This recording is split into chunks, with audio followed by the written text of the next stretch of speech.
It's that time of the year again when all my fellow podcasters are looking back at the year that they've had, making plans for 2025. So today we sit down and we review our personal year. A year at first when we did this project, I look back, it's like, yeah, it was a kind of uneventful year. It's amazing what happens when you dig in and you start pulling out the facts. This was an uncomfortable year.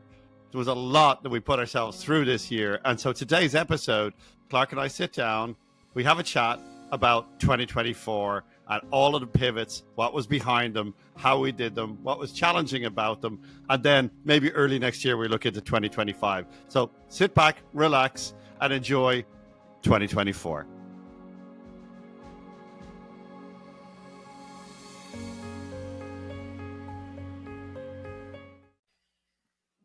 All right, here we are, Clark. Today's date is Friday, December 20th. Going into the weekend, we're going into Christmas week next week. And so I don't know about you, but I feel a lot of people winding the year down around me. What about you? I can feel it. I can feel the closures on the title companies and the banks and all the different I'm out of office emails. They seem to be pinging me more and more. Yeah, well, it seems to be a good time as any, to look back at the year, Clark, and look back at 2024 and see what kind of a year it was. Because I made a social post yesterday, Clark, and I walked through what, for me, 2024 on a personal level and a business level, very challenging. It was just like it was a balls to the wall year, right? Yeah. And I thought that it would be a good idea to walk through what those challenges were, right? And it was an uncomfortable year, right? This was not, I've had comfortable years, I've had uncomfortable years. This was an uncomfortable year, and it wasn't an uncomfortable year because of any external factor. It was a comfortable year because I continued and you continued to put ourselves into quite uncomfortable positions, because we could both sit back and go to the beach and relax and never ever be stressed, right? Right. But that's not the way that I'm built. I don't think it's the way you're built. Yeah, I'm not. And so what we wanted to do today with this episode was to look back at 2024 from the start and walk it through the year and identify the amount of stuff that we did, right? Because, as I say, we could have just kept on, flipping some houses, making some money, but we didn't. We wound down, and this is a very, very important part to how all of this starts. We wound down our active income lives. And so for anybody out there trying to achieve, quote unquote, financial freedom, there is a point where you go, and it could be a Monday morning, where you stop working on Friday.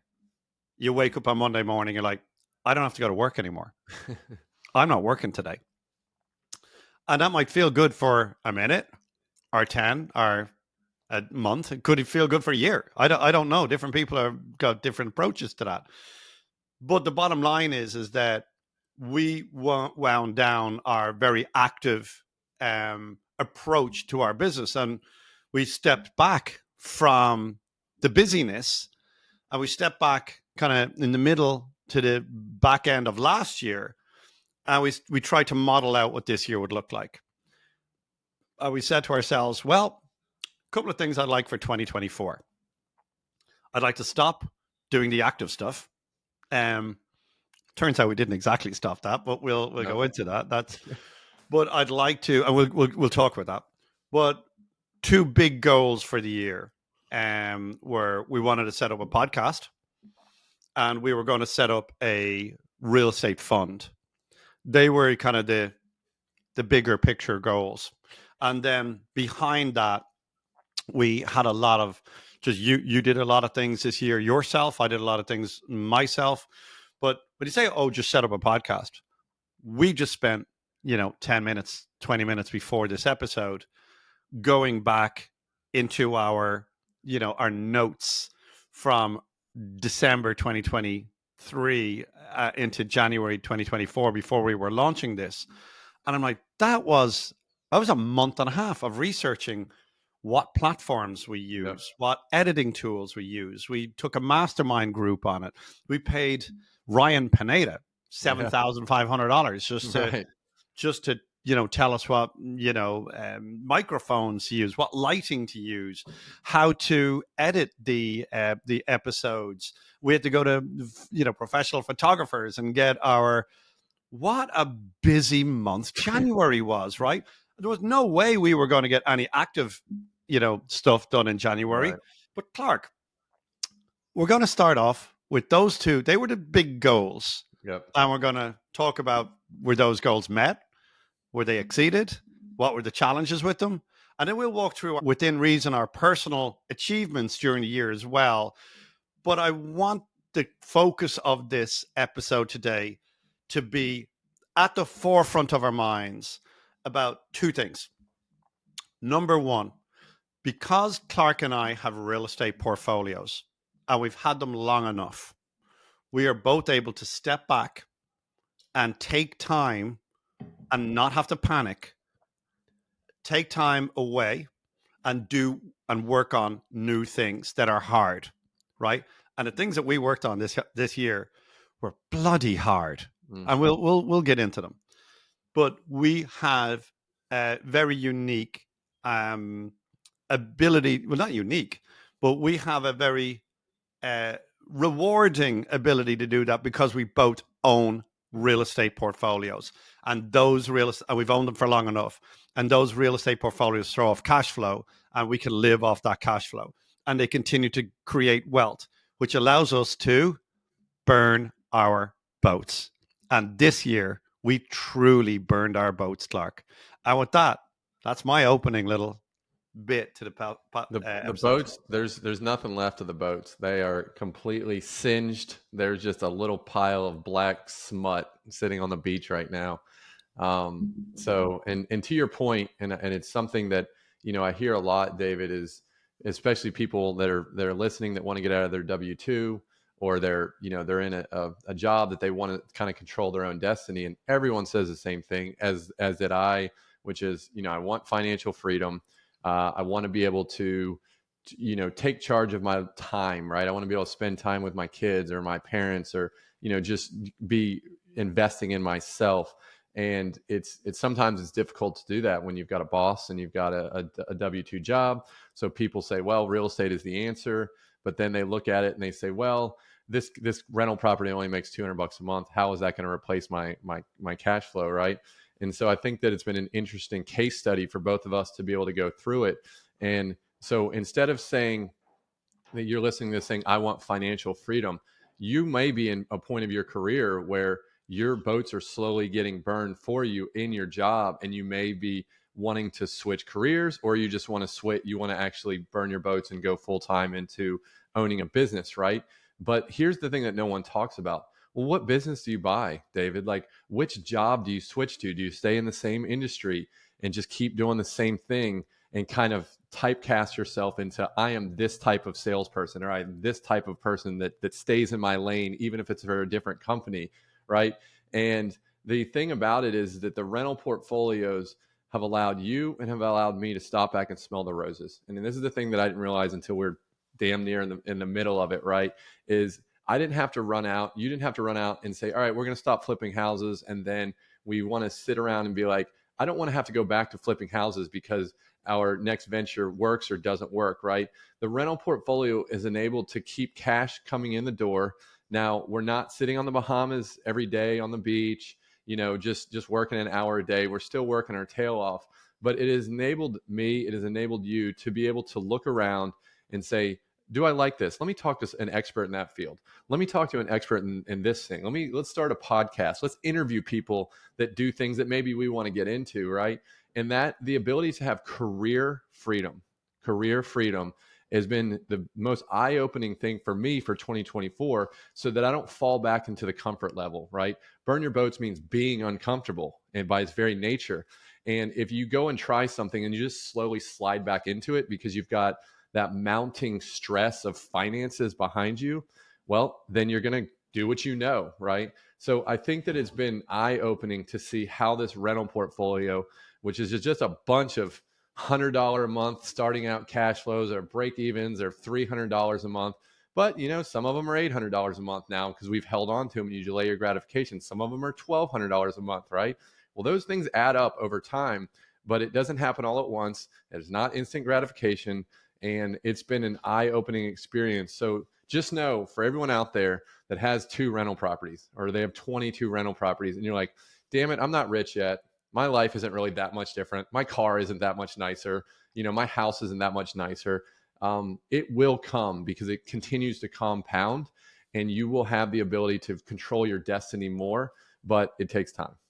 And what you do with that time. And that's just it. So we've interviewed a lot of people this year who have financial freedom, complete financial freedom. And it's what you do with financial freedom. Yeah. That's exactly what we're talking about. And this was a year where we exited and we became essentially, we started to use financial freedom for its own purposes. Okay. So financial freedom, we're like, what are you going to do with it? Right. We're going to talk about what we did with it. That's how we're going to frame it. What did we do in 2024 with financial freedom, Clark? And so it might sound simplistic, but I've always said, for me, I'm going to never, ever retire. I'm not. I'm in real estate. And I think real estate, for me, it's not hard. It's annoying. It's really freaking annoying. Yeah. But it's not hard. Once you learn how to control your emotions and you start thinking long term on it, I've always and my advice right now is just continue to dollar cost average. Like, add as much inventory as you can every year to your life in your sleep. And so it doesn't actually take, it just takes, for the most part, financial engineering. I'm going to buy that thing over there. I'm going to get a loan on it. I'm going to get insurance on it. I'm going to put a property manager into it. And it's all of that. It's not going to take more than cumulatively 20 hours of my time to do all of it. You just made, over the long term, you'll make $500,000 by doing that, by making that decision. Oh, or more. That's just to start it. And so I continue to dollar cost average into my portfolio. And every year, and I've done this for many years, I don't like to say numbers, but I add a fairly significant amount of real estate to my portfolio every year. And this year, it turns out, Clark, not only was it a normal year, but, we the top of the market and it's terrible and da-da-da-da-da. I added a significant amount of real estate to my portfolio this year, as did you. And that was just, we haven't even talked about this ourselves. Right. I just know that you've added a fair few $1 million of real estate to your portfolio this year, as have I. Yep. And that was just quietly on the back burner, right? That's not even what we're going to talk about today, right? But that's what I love about real estate, is that you can continue to grow your wealth exponentially without doing very much work at all, right? And by doing those things and by thinking long term, it allows you then, and I love that you just said that, career freedom, to step back. And that's why I love that, Walker Dybel's Buy Then Build book. I've mentioned it here a few times before. It allows people to step back and look at yourself. And the two things that we said that we'd like to do to advance ourselves and advance our careers, not because we needed to, not because we had to, but it's because we wanted to. Yeah. We could see that next challenge. And the challenge, again, is what this episode is about, is why would you challenge yourself in the first place? It's so much easier to sit back, add those rentals to our portfolio and, sit out in the lounger outside of my backyard. We live in Florida here. It's sunny, Do you know how many times and how many hours I've sat in that lounger this year? Would you like me to tell you? Yeah. Yeah, zero Zero. minutes. Yeah. Do you know, that's just maybe me.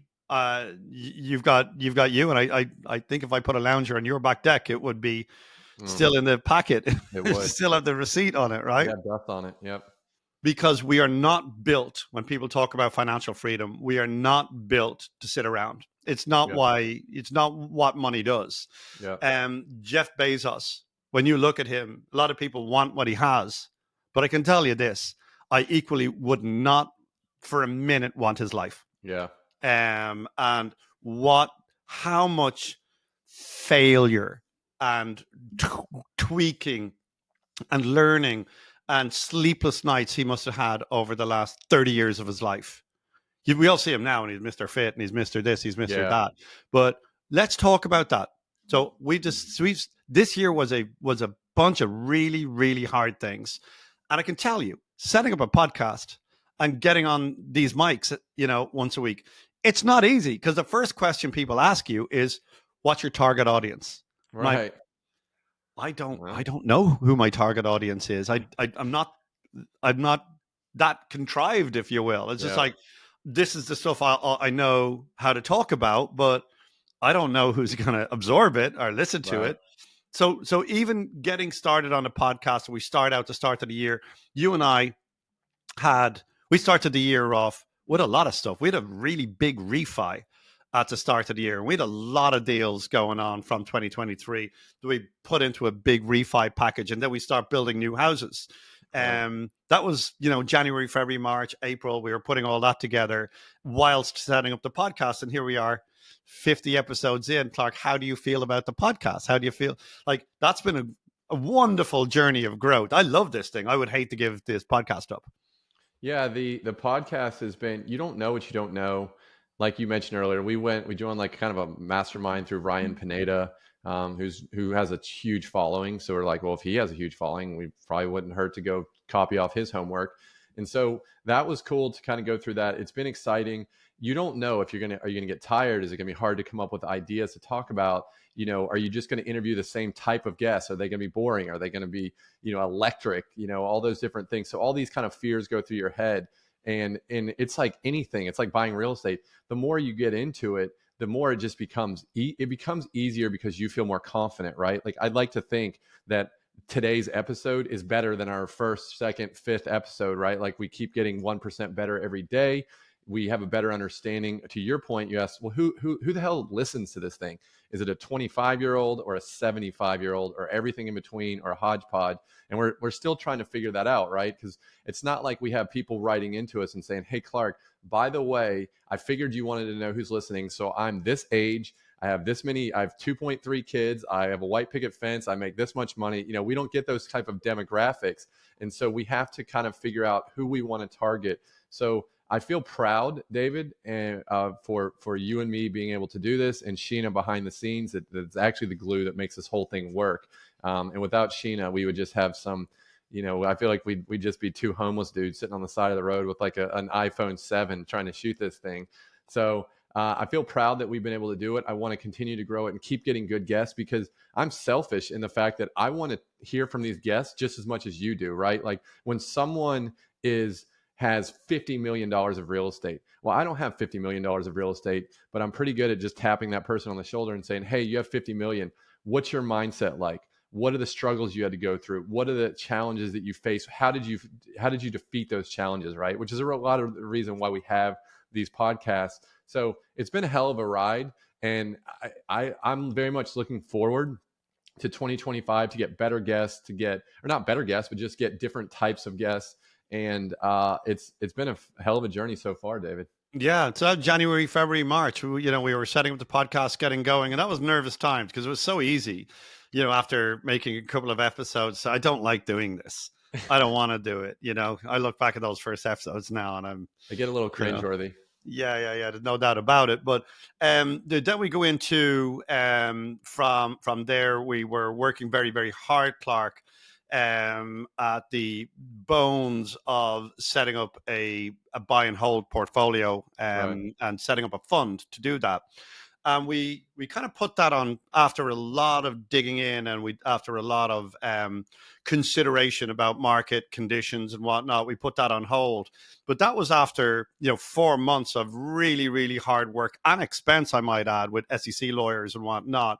And so, was that time wasted? Was it not? You, the listener, haven't heard of this, but we were working 10-hour days at this for months on end.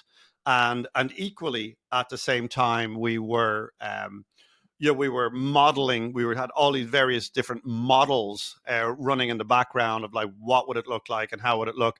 No, we didn't launch it. And I'll tell you why we didn't launch it. We didn't launch it because the models, when we stress tested the models, we were like, this is a great idea.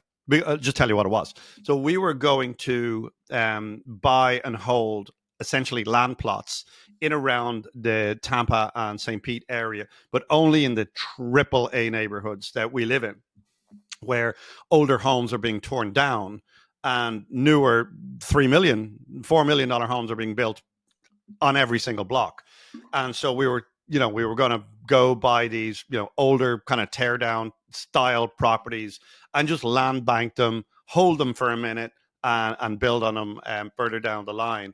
We didn't do it because there was some market conditions that we felt that we didn't want to expose our clients to at that time.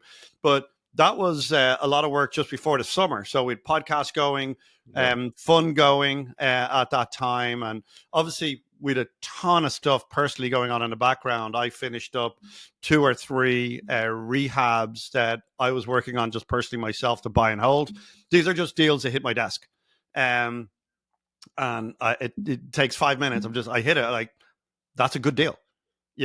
I pick up a phone, I call it, I wrap it up, I get it under contract, I put on some debt on it, and I close on it and renovate it, and put tenants in it, put it on permanent finance, and now it's in my portfolio. So did a fair few of those in the earlier part of the year. To take advantage of this extra inventory. So if anybody's out there saying, "Oh, I'm on the sidelines," like, the big shows now, there's an opportunity to buy right now. Clark, I know you did a ton of building this year, whilst we were setting up the podcast, Right. modeling out on these funds, and then getting ready to go away for the summer. I know you did a ton of new builds. So what was the front end of your year like, and why was that challenging?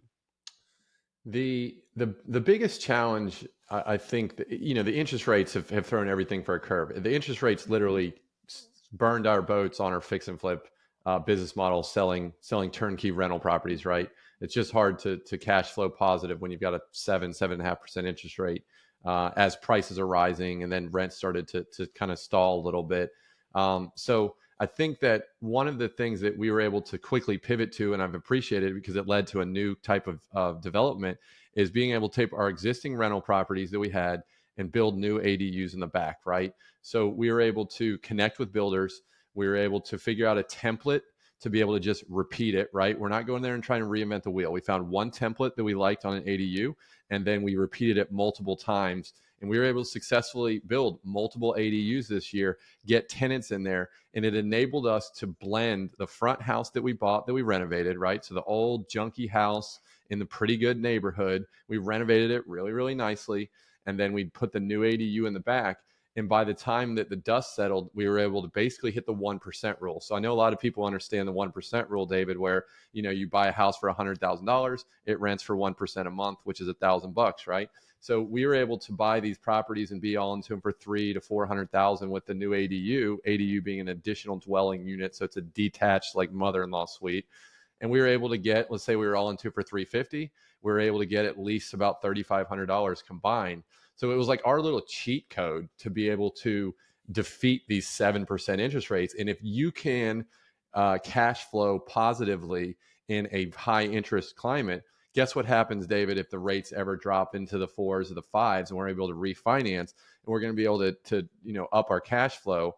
But I think one of the biggest things that, people don't see this type of stuff, but we did a large refinance on a couple $1 million worth of real estate. And it's very tough to make that work right now with a 7 or 8% interest rate, right? And so something that people won't see until we tell them, but We literally, David, had a $500,000 house that we owned free and clear. Okay.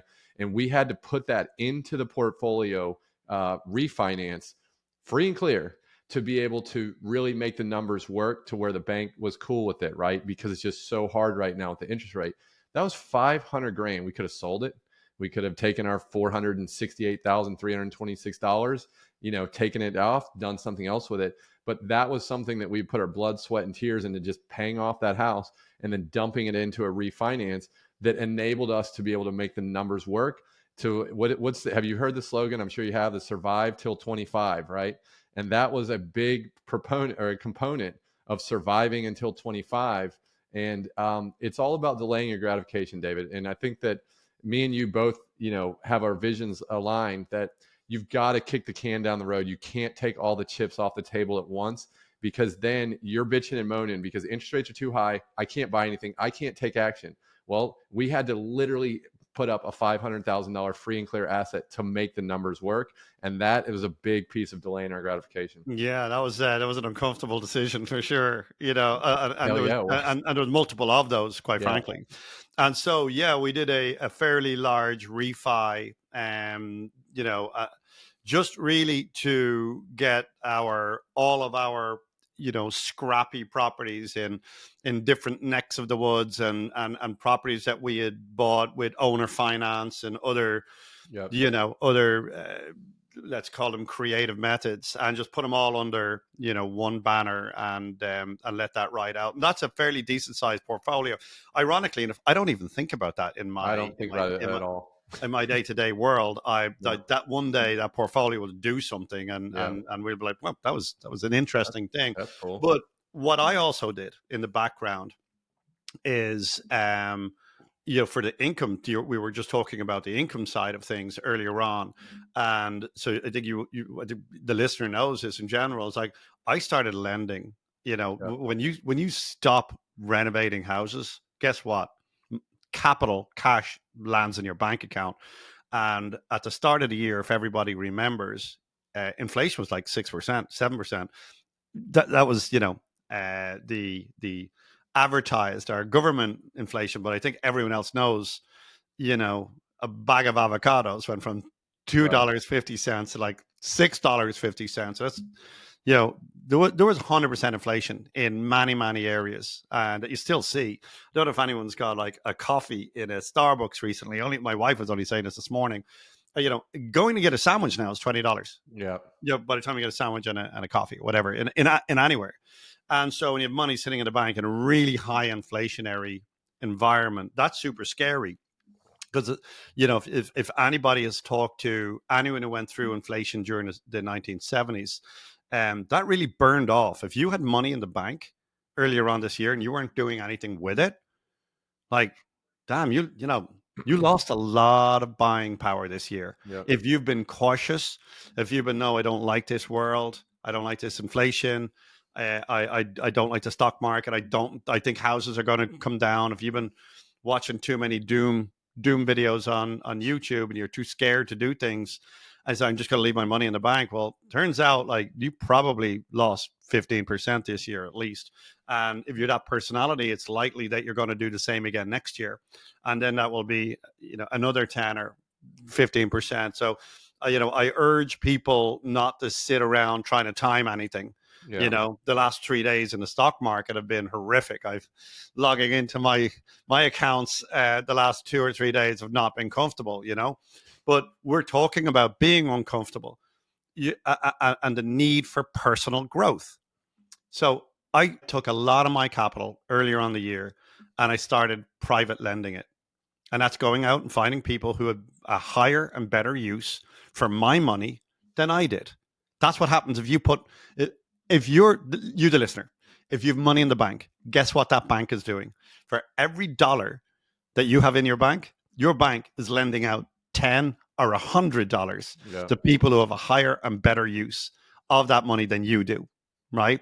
And so you're lending even if you don't think you are. If you have anything anywhere, it's being leveraged by a professional.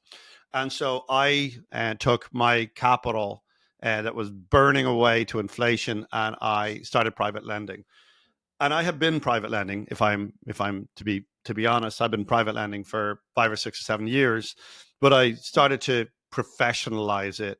And while we were in this conversation about doing a buy and hold fund, and there's a really great strategy, and I still think that we'll roll that out one day, sooner than later, quite frankly. But the private lending is just such an amazing solution for any kind of capital that's sitting in your IRA, sitting in your self-directed IRA, that's sitting in a bank account, and you want income from it. So we were having these conversations in April, May, June about my private lending business. I was like, we need to give people an opportunity to do this year. So lo and behold, what do, Clark? We started setting up a private lending business. Tell me how. So this is after 3 months of research and launching a podcast. Now we're back to research again, and we're setting up a private lending business. And that's, trust me on this one, this was the hardest thing I've done in business in many years. It's been a ball buster, David, to say the least. I think that it's when you start a business from scratch, it's not easy. There's no manual on how to do it. There's a lot to be said for buying. You mentioned buy then build, where you go out and buy someone else that made all the mistakes early on, and hopefully you're able to not have to go through those. We decided to start it ourselves. And, I think that we are getting better and stronger. We're, making mistakes along the way, but we're learning. And, the biggest thing that we have to look out for is we have to look out for our investors' capital. So we have to make sure that we're very, very focused to make sure that we're lending at the right ratios to not put anything in jeopardy. And so that's been our biggest stronghold. But it's for you listening out there, if you're starting companies, you understand what we're going through right now, because you're constantly having to adjust and get feedback from clients and say, how's this experience? Like, when you clicked on this link or you got this email, did you like it? Was it too busy? Was it not enough information? So you're constantly stress testing everything about the business that you're building. And it enables us to learn and provide a better client experience, right? So it's been very much a learning experience. But here's the thing too, that no one ever talks about. And that is that when you start a business, like David, when we started full cycle funding, did you get the paycheck in 2 weeks? Like, did we walk in the doors and then you got paid in 2 weeks, or how did that work? I've made $0 from everything we're talking about so far. A refi doesn't make you any money. The podcast, unfortunately, we are not Joe Rogan, and we strive. We'll work hard at it, but it does not pay any money. Researching a buy and hold fund pays you $0, right? Researching and setting up a lending company in the front end of all of that pays you $0. And so, we were fortunate. We had, I forgot to mention, we did finish off building out a 12 townhome community in Tampa, and we got that, I think, completed somewhere around March. Yep, and getting that completed, getting all of our tenants into that 12 unit, that 12 townhome community, that wasn't easy either. That was a ball. You're talking about ball busters. Getting that one across the line, boy, oh boy, that was really tough. Getting that one done, getting it across the line, getting the our investor buyers to come in behind it, and getting that completed and getting them all finished. And everybody was awry on that one. And so, but all got done. That was another very, very, very uncomfortable thing. But you're talking about, how much you get paid for, things like setting up a business, right? The first things you're going to have to think about when you're doing the funding, obviously we've got legalities, we've got SEC rules, we've got local lending licensing rules, we've got, so we've got to learn all of that, right? Bring lawyers in and consult with lawyers, right? And then we have all the mundane things, like, do you know how hard it is to set up a new CRM? Because you're starting a new business. You do now, Clark, right? Do. But like, yep. Connecting new calendars to new CRM, setting up new automations, setting up that's on the CRM side. Yeah. Oh my God. It's just, if you want to get me close to throw myself off a cliff, tell me to work on CRMs all day is a good way Oh to my get me there, gosh, horrible. Then setting up all of our baseline software, all of our, our lender portal and all of that. Oh my God. Like even choosing it, like all the research involved in just choosing which is the best Yeah. lending automation portal to use and all of the various other options and finding out from the people who use these things, and then interviewing the suppliers of these and trial running them. Like that was just how rewarding is all of that, Clark? Well, it financially, we still are not seeing the fruits of our labor, but I think it helps to have the bigger picture, like to be able to see the forest through the trees, knowing that we are building a proper business. And I've said this before, and I'll say it many times, is that I've built jobs before, and they've been kind of fun jobs, and I've enjoyed them in real estate. But they were just jobs, and there's nothing to sell if I because I was the main point of the business. So when I step out of it, everything else is there's nothing else to sell. So building the infrastructure and going through the trials and tribulations and skin in your knees and the late nights, it sucks while you're going through it. There's no doubt about it, because to your point, you're talking about CRMs, right? Like you don't enjoy building CRMs. I don't enjoy building CRMs. Sheena, who is the one in the background that's kind of doing all that, does that, but we still have to be involved in it. And it's not fun. It just is not fun, because I like talking. I'd much rather be shooting the shit with you on this podcast right now than learning how to build a CRM, but it's the only way to learn it. And so you have to get your hands dirty to be able to grow the foundation of a business. Hey, listen, right now, the flavor of the day is, buying businesses, right? And a lot of people think that buying businesses is kind of like buying real estate, I think, in the sense that, oh, I'm going to go buy the old bird on the block and fix it up and make all this profit, right? So it's like, why wouldn't I just do the same thing and buy a distressed business, fix it up, right? Well, it's one thing to say that. It's another thing to go in and dig into it and start being the CRM guy, the PR guy, the marketing guy, the marketing girl, whoever that is, to figure out, diagnose what the problem is. How do you fix it? Do you know how to fix a CRM problem? Is it the right CRM? Is it not? So all these questions have to go through your head. But if you are willing to delay your gratification, understand that you're going to get bit, that you're probably not going to make any money for a while. I remember when we first came together and started our flipping business, fix and flip, I don't think we paid ourselves for like 6 or 7 months, because we had the upfront costs, and we had staff, and we had the office. And, once you start making money, you don't just immediately start pulling all that money and paying yourself. You have to build up your capital before you start doing it.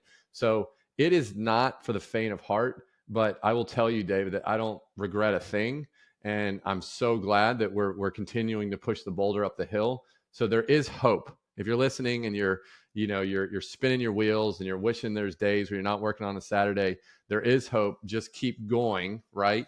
And if you're in your W-2 job, know that it's not going to get easier if you quit your job. You're not going to just be able to go work from a laptop on the beach, more than likely, but there is hope. And hopefully you can take some of our story to give you a little bit of motivation to know that it's going to get better.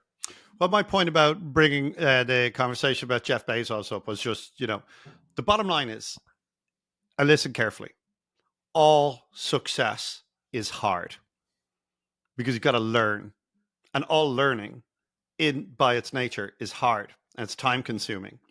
And so if you want a better life, if you want to have more skills, if you want to learn things, right? If you want to do things, if you want to live a particular type of life, if you want to change your life, if you want to burn your boats, it's going to be hard. And you're going to throw yourself into that hard. And that's what this discussion is all about. We're discussing hard things, because when and as you get older, you will get more knowledgeable. You will become more informed. You will know more things. You will learn more things. Only if you're not sitting around watching Oprah all day. You might, I don't know what you're going to learn, watching Oprah. I'm not having a go with her, but Yeah. you get my point, right? You're not Yep. going to learn a lot doing that. So we've used this, we've kind of murdered this analogy at this point, but it's not the destination. And life is not about the destination. It's not about the journey. It's about who you become on that journey and showing up every day. I can't tell you how many times this year I just want to work on my own, my own little world. I don't want to go in and work on CRMs and how does this connect to that? And, what does the lawyer think of this document and what's the documentation required here? And then the really hard part is putting yourself out there and, saying, hey, listen, here's me now. Here's what I look like now. And here's what I'm doing now. And, that in itself is hard to say publicly. It's hard to do that publicly, right? All of this is hard. Yeah. And, there's no guarantee that any of it is going to be successful, Right. which is why we continue to do a little bit of razzmatazz with real estate in the background, but we don't sell or buy real estate really all that much in the background. But Clark, you also had a big learning experience this year in that you very unfortunately had a lawsuit go down with an ex-partner of yours who absconded with a bunch of money. And I know that you went to arbitration and it was completed there. I think a day or two ago. This was bloody hard. Here's another hard. But you've learned a lot about partnerships and the law and lawsuits and arbitration. So we don't have to talk about this out loud all that much. But you tell me what you want to say about that shadowing your life this year. Yeah, I think that in order to, like, I look at how much like real estate I've accumulated, and I look at what I've accumulated on my own versus like with partners, right? And I can tell you very quickly, I've accumulated a lot more, a lot quicker with partners, right? And so you have to look at that and say, I enjoy working with partners because it just gives me more power, because your partners have different skill sets than you sometimes, and some may have more money, or they have more marketing skills, or whatever the case may be. And I think that one of the important things is that you have to ask yourself, and I think this is kind of what separates the really, really successful people from people that are kind of successful, but they're only trading their time for money, i.e. a very successful W-2 person, is you have to ask yourself how much you are willing to fail to get to where you want. Yep. Okay. And if you're not willing to quote unquote fail, then you're going to tend to want to stay where you're comfortable and where you're good at, right? I.e. staying in a W-2 job where you're probably like a top performer in your company, because you're not willing to fail and step outside of the box, right? And so I think that the more that you're like, I am willing, I know I'm going to fail.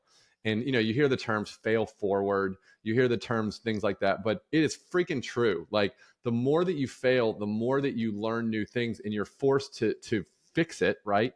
Or figure out where to pivot to next. And I think that's a big separation. So you brought up the case with me, and well, when you say partner, I want to just make sure that everyone knows that is just an agreement on a piece of paper, because that's where it starts and ends with that relationship. Obviously, I'm not going to name his name because it's irrelevant at the end of the day. But I spent 3 years, David, going through I told him I'd bring the capital and I would bring the deal, and he was very good. I thought he was at being at adding additions to properties. That is a skill set in its own, to be able to go and get architectural drawings and figure out how to add it on and combine it with the house so it's not a funky layout. It's a skill set, right? And I said, okay, you do that thing. I'll bring the capital. I'll bring the deal to you, and let's partner, and we'll do a profit share, right? Well, he didn't do any of that stuff. And he ended up, I think he kind of bait and switched me to kind of look like he was better at what he did than he really was. Long story short, I probably lost about 40 or 45,000 just between holding costs, between the money that he had that I thought was mine, he would disagree, and then within attorney fees, right? So 45 grand lost over 3 years. And we went to mediation like 2 days ago, and because I was suing him to try and get my money back. And then guess what happened, David? The mediator agreed, that said, man, you've got the case. Like, if you go to court, you're going to win this thing. But he goes, can you collect?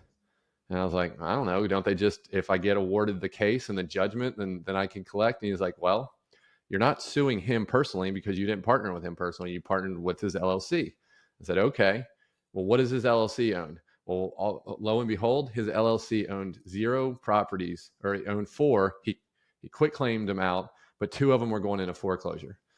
And I'm thinking to myself, do I want to now spend another, do I want to double down, right? Which is spend another 15, 20K in attorney fees to go after something that maybe I win. Maybe the judge agrees with me and then I can't collect, or then I have to go find another attorney to then to collect on the money that I'm supposed to get. And I said, you know what, David, no freaking thanks. Let me cut my losses as a $45,000 lesson. Yeah. And let's focus on things that are positive and not trying to go collect back stuff from 2022. Yeah, well, that's just it's another feature of 2024. That's what we're here to talk about.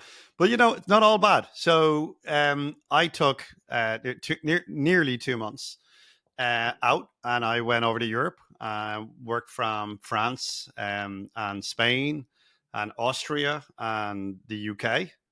I loved it. I had a great time. But I can tell you, having three kids and a totally different time zone, when part of you is just like, yeah, I'm going to kind of work remotely, but equally, my kids are going to They don't be on care. my hands all day because they're not going to camps when they're in France or Spain because they don't have them in the same way, and it just doesn't work the same way.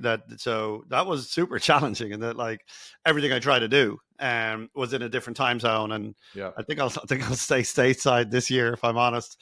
We might go back over, but I came back from those kind of month and a half, I think it was, or 8 weeks, somewhere around there.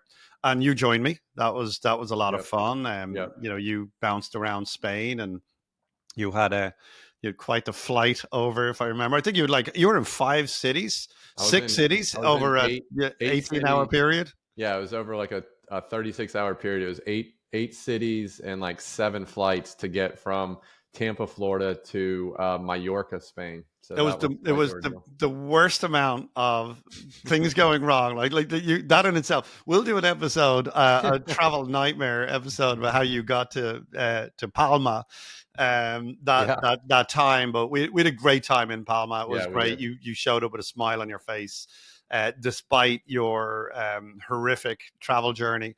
But we came back from the summer. We walked pretty much headlong into a bunch of hurricanes. Yep. We had Milton, and we had Helene, and crazy times. But everything that we had ever done in a preventative way, the way that we had purchased, the manner in which we had set our discipline over the decades, all of those roosters came home and roosted, and we were saved by our logical approach to accumulating real estate. Our houses, thank goodness, our houses had very little damage. A lot of fences down, Right. couple of, have a new roof going on a house literally today. Um, but by and large, our buying approach has always been never buy in flood zones, don't buy directly on water, certainly don't buy directly on seawater, don't buy with big Trees. monster trees overhead, and keep your properties well maintained. And those little lessons really, really worked because by and large we had no damage. And at the same time we saw a lot of people whose lives were Yeah. essentially destroyed. And so that was a disruption, a cleanup, and another disruption. Hard Yeah. stuff while you're setting up a lending business, Clark. Right in the midst of all of that. It makes for challenging times, but what's the slogan where challenging times create strong men, and whatever it goes on to. So there definitely 2024 has been one of the most challenging years career wise that I've ever faced. And I do think though that if you're able to kind of step back and know like this is temporary, I love looking at things and saying this sucks, like this absolutely sucks right now. It's a hurricane. I had, those fences add up, right? So I've got $100,000 of damage on across 6 or 7 properties of fences, roofs damage, just a whole host of things. But is that going to crush me? Is that going to stop me from buying real estate? People say, well, are you going to buy in Florida anymore? And I'm like, are you serious? Florida has given me millions of dollars of equity. Like it's going to be okay. Like I will come back from that. So, although you're going to have, but we knew we were going to have these challenges, right? We didn't even know we were going to have hurricanes, but you live in Florida long enough, you're probably going to face a hurricane or two. So not a huge surprise. We started a business, we started a podcast. We knew that we were going to face these challenges, but it's fun, like as much as it sucks sometimes, but it's cool to see when you get a victory, like small victories. And also too, with the compounding of the rental portfolio, I'll tell you, I was literally just thinking about this as we were talking earlier, is when I first started my career, David, I was adding, $100,000 properties, right? And I was working, pretty hard to kind of add those and fix them up and put the tenants in place. And I spend the same amount of time and effort right now where I'm just consistently adding to my portfolio, except I'm not adding $100,000 properties anymore. I may have added a couple $1 million this Yeah. year to my portfolio, doing the same exact thing and not even putting that much more money into it, right? It's just I'm a little bit smarter. I can identify opportunities a little bit better. Now, instead of fixing up that like C-class property in the C-class neighborhood, maybe I'm fixing up an A-class property in a B-plus area that's going to gentrify, or we're just knocking it down and building something, right? So it's like I'm just kind of getting smarter. I'm not really working any harder, and I'm not necessarily deploying a lot more of the cash out of my pocket. Yet I spent the same amount of stress and energy and time to, let's say, add $2 million to a portfolio this year. Whereas if this was 10 years ago, I still spent the same amount of money, the same amount of stress, and I added $200,000. Yeah. So when people are like, yeah, but these properties aren't going up, I just got smarter because I probably got hit, and hit over the head a million times with mistakes and things like that. I just stopped doing those mistakes. And I was like, let me channel this. So again, the penny that doubles every day for 30 days analogy is it, eventually that penny, it starts to, double from $56 to 112, and then 112 to 224. And I think that, so for everyone that gets bogged down at the first 4 or 5 years of owning things, the first year or two of owning a company, it kind of sucks, right? It's just freaking hard. It's just, you got to put your head down. No, you're not going to make a lot of money. No one's going to tell you great job and like high five, David. You guys did this amount of volume, even though you're still not paying yourself. But you got to drag yourself through that. And if you're not willing to fail and you're not willing to drag yourself through it, then you can't complain when you get your 2 weeks of vacation every year and your boss won't let you off for that. You can't complain, because it's up to you to be able to fail more and be comfortable with that to move the boulder up the hill. Yeah, as you're just talking there, I'm thinking, like, after the summer we came back, hurricanes a go, everything, and I still at it in the last whatever 8 weeks, 9 weeks, 10 weeks, whatever, um, about 1.5 to $2 million worth of real estate to my portfolio, just inadvertently, just Right. landed on my desk, and that was over 3 deals, um, and they were just buying holds. To your point, I don't really have all that much money in them, and they're great pieces of A-class real estate. And so we haven't even talked about, you've just finished two beautiful townhomes across the street from here, absolutely gorgeous, right? And that's all going on in the background while Yep. we're doing these other things. And so 2024 in review, we're hitting on the 50-minute point now, so we need to get out of here. But we worked our tails off. We failed our asses off. It was, to your point, one of the hardest years career-wise, all of which, by the way, we didn't have to do. Yep. We could have just, as I say, gone out, Yep. gone to the beach or whatever, right? But because we worked hard and because we did hard things, I know an awful lot more now than I did. I'm more advanced human being than I was at the start of the year. Yeah. Is there people better than me? Of course there are. Is there people more sophisticated than me? Of course there are. Is there people lower in the effort conundrum? Of course there are. I'm not measuring myself against anybody. The only person I measure myself against is me. Am I taking advantage of the brain power I have, the risk appetite I have? Am I thinking about things? To your point about, I'm not any smarter and I'm not working any harder, but I am definitely doing better deals. And so I look back at this year. We got to traveling it, check. We got the two new things, the big milestones in, Yep. the lending business, which we didn't think we were going to scale up, and the podcast done. And we've had lots of great conversations. I've enjoyed this podcast. Yeah. We've done a lot of things personally, done a lot of things individually from one another as well. And so, if the point of making today's episode is all of this was uncomfortable for Yeah. the most part, and it was really hard, and there was a lot of times I wanted to walk away from it, and each time I would come in and it would be like 7 o'clock in the evening or 8 o'clock in the evening, and kids are going to bed, and I'm like, oh, I just don't want to do this anymore. And I would wake up the next day and say, no, this is when the hard is hard. Yeah. The hard is, they say it's darkest before the dawn. And so as I look into 2025, we get to build on all of this Yeah. new world. We get to, expand on this podcast. We get to grow this podcast. We get to, we're at our 50th episode or so, but we've also put out about 10 other mini episodes. We're about 60 episodes in, and I'm pretty comfortable making them now. And Yeah. the lending company, super challenging. Like, I can see just how much work and growth and personal growth is ahead of us. But I'm just glad that I have those challenges on my desk, Yeah. rather than waking up going, I don't know where I'm going.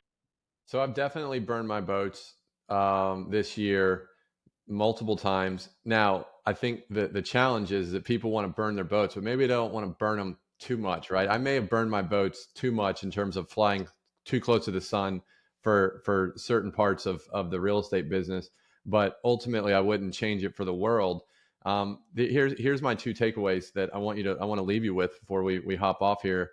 Is number one is that interviewing all the most successful people that we've interviewed on this podcast over the last 12 months, the number one thing that stands out above all, and it's blatantly clear, David, is it's not that they're smarter, they're faster, they're stronger, is that they freaking work their asses off. That's it. Like, they work their asses off and they take risks and they delay their gratification. Like, that is a common theme between everyone. So if you're not working your ass off and you are not in a space where you're willing to take risks, right? And sometimes you'll take bigger risks, sometimes you take smaller risks. But if you're not willing to do that and you're not willing to just give it blood, sweat, and tears, I don't see how you're really going to make any significant change in your life, right? And so I see a lot of people, and this is a great quote that I've heard, that I've repeated a few times, from Brian Lubin. He says that a lot of times people think that you need confidence to then take the action, right? Like, oh, let me watch some YouTube videos. Let me go to a meetup. Let me read this book. Let me talk to a mentor. That'll give me the confidence to then to go take the action. And in actuality, it's the opposite, right? You need the action, which breeds confidence, right? You go out, do the stuff, try it, fail, stress test it, talk about it, analyze it, and then fix it. And guess what? As you do that, you get more confident, right? Just like I wasn't confident to buy $1 million properties 10 years ago. I was confident buying $100,000 properties, right? And then I did it, got some, and then, made mistakes, shifted, did that. And then guess what? Now I have more confidence to go buy $1 million property or try and go out and buy an apartment complex, whatever it is. I didn't have that confidence before, but it's not because I read a book or even listen to our podcast, which I'd love to give everyone confidence from our podcast, but action is what then breeds confidence. So just remember, everyone, signing off on 2024 is you have to be able to take the proper actions, which is going to come with risk, which is going to come with some failure, but you're going to learn, it's going to be fine. And then you need to just keep repeating that and keep flipping the penny day after day. And you will become successful, but there's going to be some shitty days in the process. That's okay. We've all had it, and you'll have more of them. So it won't be the first one. So David, it's been an amazing 2024, my friend. Thank you so much for listening. Like we say, is we really, really appreciate you writing in, giving us comments. Go hit the like and subscribe button on whatever platform that you use for listening. And let's make this a hell of a 2025. And I look forward to it. And we thank you all for listening. Have a Merry Christmas. Have a happy holidays. And we'll see you next year. Thank you so much for tuning into today's episode. Look, we truly appreciate your support and hope you found the conversation insightful and engaging and useful. If you enjoy the show, because there's a lot of shows out there. Would you please take a moment to rate and review us on your favorite podcast platform? Your feedback helps us grow and reach more listeners. And if we reach more listeners, we will have bigger and more interesting guests. So don't miss the show. Please go ahead and subscribe so you don't miss the next episode. We hope you enjoyed today's show. Thank you so much.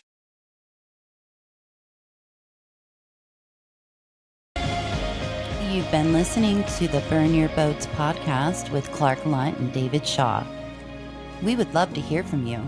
Please reach out at burnyourboatswealth.com with comments, questions, and if you have a topic you would like Clark and David to discuss on an upcoming episode.